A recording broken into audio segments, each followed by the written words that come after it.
Do children need COVID vaccination?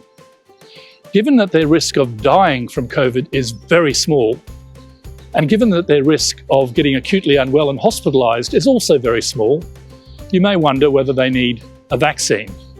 Well, then you might say, well, if we vaccinated children, we could stop the transmission of the virus. And that's probably true. The vaccine is very effective against severe disease, but it's also about 50% protective against transmission, which means it halves the likelihood of one child infecting another one. Well, it might also be of value to their older parents and grandparents who might be protected from exposure to COVID.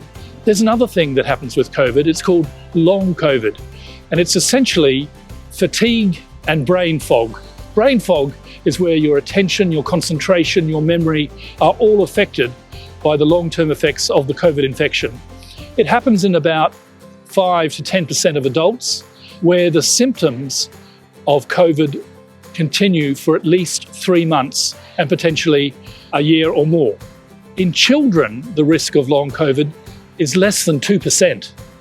So again, children are not badly affected by COVID. However, what about children getting a good education and being able to attend school? Well, if COVID-19 virus is transmitting, schools often get shut down. So here's a possible reason for vaccinating teenagers to prevent transmission at schools. Remember too that teachers are older than teenagers, and the older you are as a teacher, the greater your risk of COVID.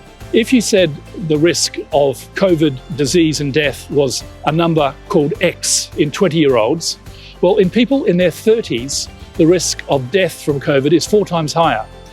That's quite a bit higher. But the risk of death in your 50s from COVID is almost 40 times higher. That's why teachers in their 50s, their 60s, their 40s are vaccinated first, and then teachers in their 20s and 30s. So do you vaccinate children and teenagers against COVID? At this point in time, it's only licensed down to 12 years of age, and many people are advocating vaccinating children from the age of 12 years.